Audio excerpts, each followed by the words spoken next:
5 साल 3 महीने से लापता सेजल झा का बोकारो पुलिस और स्पेशल ब्रांच अभी तक पता नहीं लगा पाई है। आखिर सेजल किसकी शिकार हुई है, यह बड़ा सवाल आज तक परिवार वालों के सामने खड़ा है। हालांकि अब इस मामले को सीआईडी ने टेक ओवर कर लिया है। सेजल की मां उषा झा को अब रांची में पकड़े गए बच्चा चोर गिरोह के सदस्यों के साथ बच्चों की बरामदगी पर थोड़ी उम्मीद जगी है, क्योंकि इन अपराधियों का बंगाल कनेक्शन भी है, जहां से सेजल महज 15 मिनट में गायब हो गई। वहां से बंगाल का बॉर्डर महज कुछ ही दूरी पर है। सेजल की मां का कहना है कि इस गिरोह को इस सेजल के मामले से जोड़कर पुलिस को देखना चाहिए। पिंडराजोरा थाना क्षेत्र के गिरिधर टार निवासी उषा झा और रामकृष्ण झा की उस वक्त 14 वर्ष की पुत्री सेजल झा 16 अक्टूबर 2020 से गायब है। ट्यूशन के लिए घर से निकली सेजल की साइकिल और किताबें सड़क पर गिरी मिली थी। उस वक्त बोकारो के एसपी चंदन झा थे। इस बीच प्रियदर्शी आलोक, पूज्य प्रकाश और मनोज स्वर्गीय और हरविंदर सिंह बोकारो एसपी के पद पर पदस्थापित हुए, लेकिन पुलिस का तंत्र से सेजल का पता नहीं लगा पाई। हालांकि इस मामले में नार्को टेस्ट से लेकर दूसरे राज्यों तक पुलिस की टीम भेजी गई है, लेकिन सेजल का कोई पता नहीं चला। सेजल की मां उषा झा ने बताया कि घटना के बाद से अभी तक बोकारो से कई बच्चे और बच्चियां लापता है। आखिर बोकारो में कौन सा गिरोह बच्चों को गायब कर रहा है? इसी थाना क्षेत्र के खूटा डी से एक बच्ची पिछले कई महीनों से गायब है, जिसका कोई पता पुलिस नहीं लगा पाई है। उषा झा ने कहा कि पुलिस को रांची के गिरोह से इस मामले को जोड़कर देखना चाहिए। हमें उम्मीद है कि सेजल का पता जरूर लगेगा। सेजल के भाई जगन्नाथ झा ने कहा कि आखिर पुलिस को क्यों गिरोह का पता नहीं चल पा रहा है, बोकारो पुलिस आखिर क्या कर रही है? सवाल तो उठेगा। बगल में बंगाल बॉर्डर है और महज 15 मिनट में मेरी बहन गायब हो गई। चास के एसडीपीओ प्रवीण कुमार सिंह ने बताया कि सीआईडी ने इस मामले को टेक ओवर कर लिया है। रिकॉर्ड भी सीआईडी ने पत्र लिखकर ले लिया है। पुलिस ने अपने तरफ से कोई कोर का असर नहीं छोड़ा। उम्मीद है कि सेजल का पता जरूर लगेगा।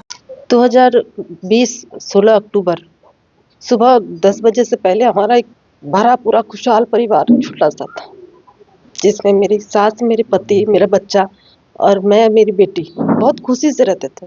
नहीं पता था कि क्षण भर में हमारी जिंदगी ऐसे पलट जाएगी, किस्मत जो पूरी कहानी बदल देगी और एक नया इतिहास रचेगी।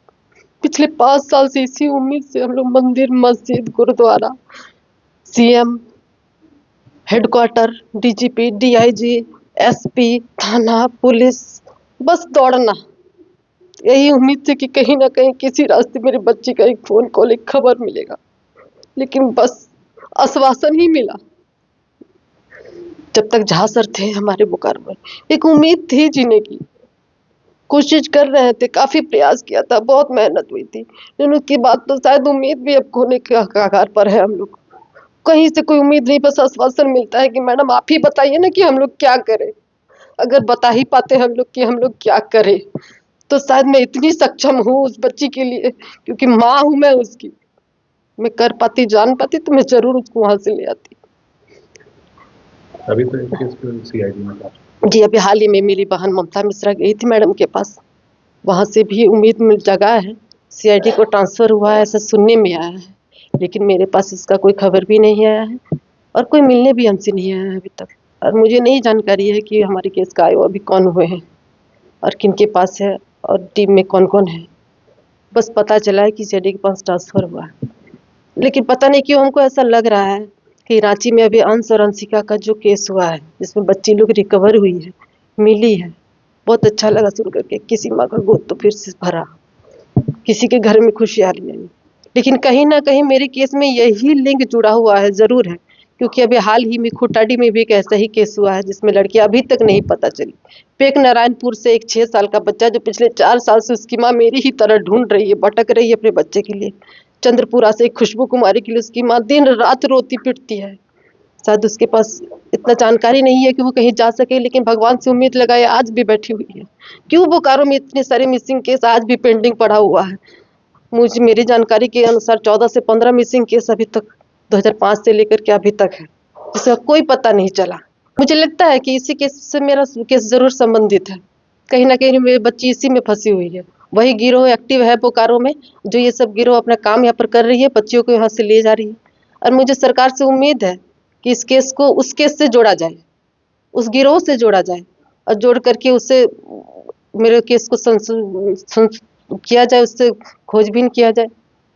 क्योंकि बंगाल कनेक्शन है बगल में बोलना। बंगाल कनेक्शन है, हमारा बंगाल बॉर्डर सामने पड़ता है।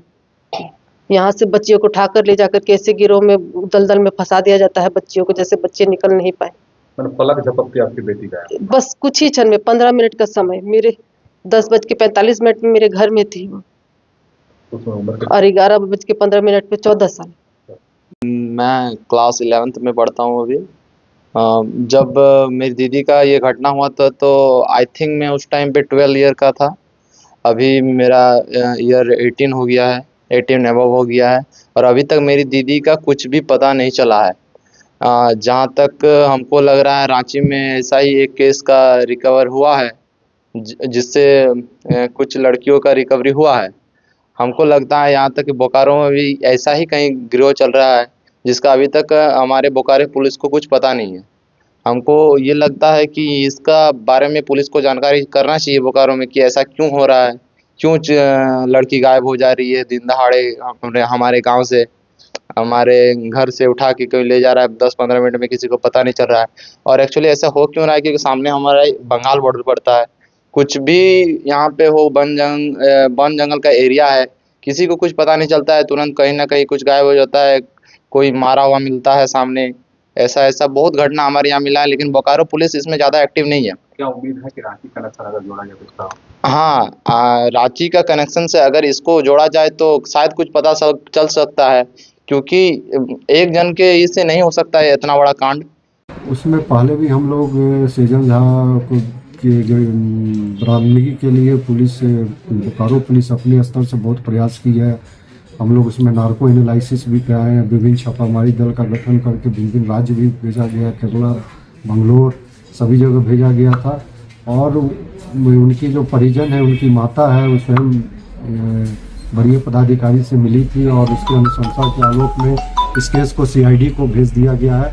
अब CID इस केस की तहकीकात करेगी, झारखंड CID इस केस का तहकीकात करेगी और हम लोग उम्मीद करते हैं कि कुछ ना कुछ इसमें उपलब्धि हासिल हो। कुछ CID का फॉलोअप कुछ मिला है सर? हाँ बिल्कुल, हम लोग से सारा रिकॉर्ड की मांग किया गया था और हम लोग अपना रिक्वेस्ट लेटर भी CID को भेज दिया है, तो सारा ये ट्रांसफर CID को मिल जाए।